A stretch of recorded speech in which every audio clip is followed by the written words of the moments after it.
Las brujas son de los personajes más icónicos del terror, al punto en el que tienen su propia celebración. Al mismo tiempo también son de las criaturas más temibles, ya que se les conoce por atacar niños y maldecir a quienes tengan la mala suerte de cruzarse en su camino. Muy seguramente todos hemos escuchado alguna historia al respecto, por eso el día de hoy les traigo 2 historias sobre brujas. Hola nuevamente, y bienvenidos a una más de las historias del espantapájaros. Comenzamos.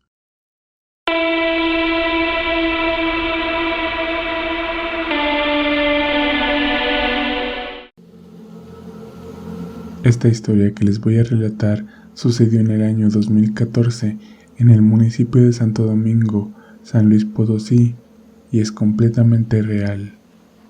En estas tierras hay un pueblo que tiene pocos habitantes.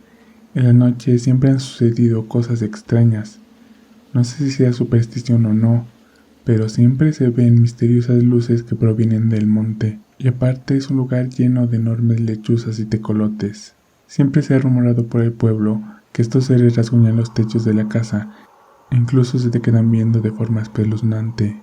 Aunque estos detalles los encuentro escalofriantes, la historia que me dejó marcado sucedió en el rancho de mi abuelita, donde mi familia y yo nos quedamos durante un tiempo.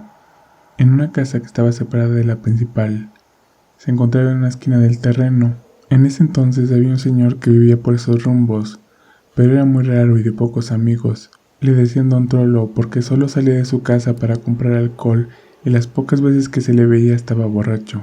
Al principio mi hermana y yo por las noches nos quedábamos a dormir en la casa de la abuela porque ella estaba sola y así nosotros le hacíamos compañía. En una ocasión, cuando estaba a punto de oscurecer, mi hermano y yo salimos de la casa para dirigirnos a casa de la abuelita. En el camino comenzamos a escuchar ruidos detrás de nosotros.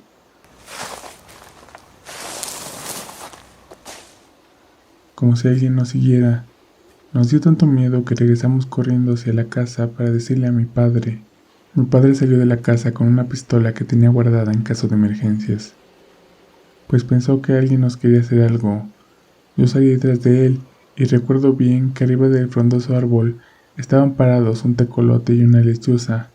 Eran enormes, no parecían animales normales. El tecolote se nos quedaba viendo con expresión de enojo que le causaba escalofríos.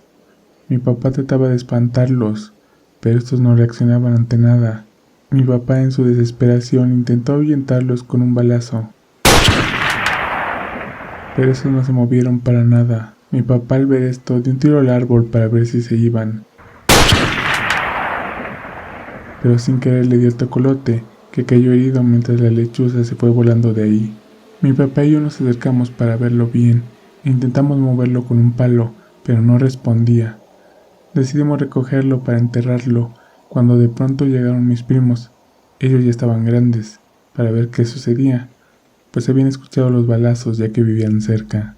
Mi padre le platicó todo y ellos decidieron llevárselo para quemarlo en la fogata. Mi madre y yo fuimos con ellos porque pasarían por la casa de mi abuelita y aprovecharíamos para que nos llevaran allí. Antes de dejarlo, a uno de ellos se les ocurrió quemarlo en un lugar que vio en el camino, donde lo podían hacer sin problemas, así que tomó diésel que mi papá le había dado y empezó a quemar el tecolote. Lo impresionante es que el tecolote seguía vivo y empezó a brincar con llamas en su cuerpo hasta que cayó completamente muerto. Yo tenía miedo y les decía a mis primos que nos fueran a dejar, y así lo hicieron. Ya no supe más de eso. A la mañana siguiente desperté con la noticia de que Don Trollo, el borracho que mencioné anteriormente, había fallecido. Me sorprendió más la forma en la que sucedió, pues mi abuela me contó que lo encontraron quemado, con un disparo en el cuerpo, cerca de la propiedad. No lo podemos creer, y a mi abuela también le impresionó, porque la noche anterior le habíamos contado todo lo que sucedió con el tecolote. No sabemos la realidad de las cosas, pero sacamos nuestras conclusiones. Pensamos que Don Trollo era ese tecolote. Incluso su propia hermana alguna vez dijo que era muy extraño.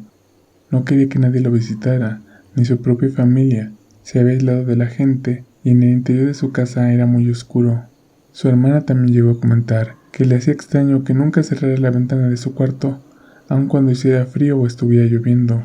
Muchos habitantes del pueblo aseguran haberlo visto aún con vida, y cuando él se percata de que lo ven, huye al monte. No sabemos si en realidad él era esa ave, o si existen los brujos que se convierten en estos seres, pero esto en realidad pasó y fue un hecho que nos causó mucho susto.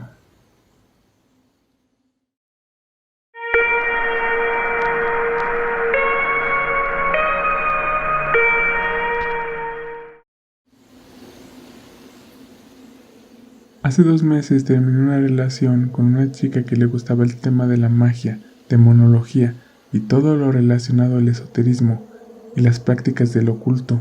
Nunca le dije nada porque pensé que era entretenido, al igual que a mí me entretiene la música y las películas de comedia y terror. Vanessa era una mujer excepcional. La verdad, no me puedo quejar. Éramos un equipo, hacíamos todos los quehaceres de la casa juntos. Yo cocinaba, ella limpiaba los platos, nos ayudábamos mutuamente en nuestros proyectos. Era muy dulce, y por si fuera poco, era muy hermosa, y siempre se preocupaba por verse arreglada para mí. Pero tenía un gran problema. Era excesivamente celosa. Me celaba de mi familia y de mis amistades, así que cuando los quería ver, lo hacía a escondidas. Con el tiempo me fue absorbiendo más y más, hasta el punto en el que comencé a perder a todos a mi alrededor. Mi familia me dejó de llamar. De mi familia solo me escribía mi mamá para saber cómo estaba. Ya no nos invitaban los domingos a comer a su casa. Hablamos sobre eso y me prometió que cambiaría, pero solo fue peor. Llegó el día en que ya no aguanté más y terminamos. Recogí mis cosas y me fui a la casa de mis papás. Intentó detenerme, pero no lo permití. Primero intentó manipularme con el típico discurso de pareja arrepentida. Yo te amo, prometo cambiar, por favor no me dejes. Al no funcionar eso, se fue a lo físico. Me tomó con todas sus fuerzas para que no saliera de donde vivimos. Pero como pude me la quité de encima, procurando no lastimarla. Después de eso llegó el acoso. Llegaba a casa de mis papás, llamaba a casa de mis amigos. Y la gota que rebasó el vaso fue cuando fue a mi trabajo y montó un espectáculo, lo cual ocasionó que me despidieran. Después de eso no me llamó ni me buscó más, pero no duermo de noche desde hace un mes. Sufro horribles pesadillas, siempre como si alguien estuviera en mi cama. En una ocasión me jalaron los pies y otra sentí cómo me daban caricias en la cabeza. A veces escucho una voz aguda debajo de mi cama, lo suficientemente bajo como para creer que solo es producto de mi imaginación, y otras ocasiones mueven la cama como si hubiera un terremoto. Por esa razón duermo de día, por eso no he conseguido trabajo. También me he vuelto más descuidado con el aseo de mi cuarto, sin ánimos y sin energías. La semana pasada mi madre me molestó por el estado de mi cuarto y me ayudó a limpiarlo, pero debajo de mi cama encontramos un muñeco bastante grotesco, amarrado con un hilo rojo y con unos alfileres clavados por todos lados. Mi madre insistió en llamar a un sacerdote para que pudiera bendecir la casa y quemar el muñeco. También llamar a Vanessa para reclamarle y amenazarle con una denuncia, pero no quise. Le pedí que no lo hiciera porque ya tenía tiempo sin fastidiarme y no quería alborotar el hormiguero. El muñeco le dije que lo quemara y lo del cura le dije que no lo hiciera, que solo eran supersticiones. Anoche pasó algo que me mantuvo en vela toda la noche, hasta el punto en el que tuve que ir y quedarme en una colcheta en el cuarto de mis padres como si fuera un niño pequeño. Mi cuarto quedaba en el segundo piso. Yo estaba tranquilo jugando con mi consola de videojuegos que había dejado ahí cuando me mudé con Vanessa. De repente sentí un escalofrío, una horrible sensación de miedo. Sentí que estaba siendo observado, pero no le presté atención y salí de la habitación para comer algo. Eran las 1:30. Al volver vi que algo me estaba viendo. Cuando estaba jugando estaba de espaldas a la ventana y cuando entré al cuarto, esta ventana estaba de frente a mí y pude verla. Vanessa asomada por mi ventana, pero esta vez de cabeza, como si colgara de los pies, con una horrible mueca burlona y los ojos blancos. Al ver mi reacción, se echó a reír y se dejó caer al patio de la casa.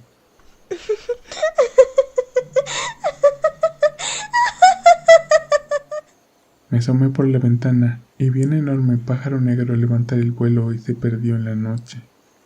No dormí toda la noche.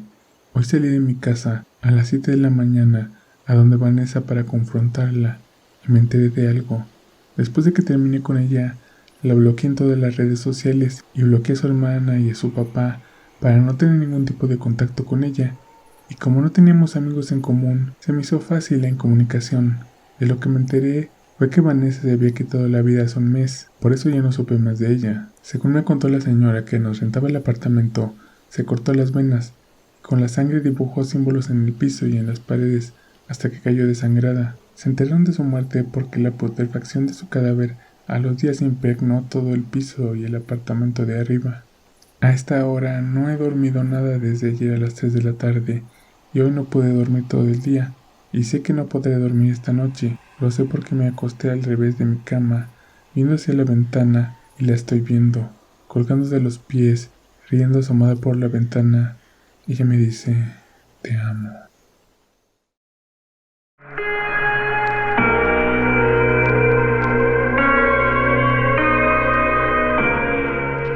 ¿Las brujas son reales?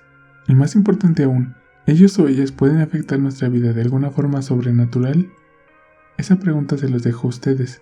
Comenten si han visto o conocen a alguien que haya tenido una experiencia relacionada con brujas.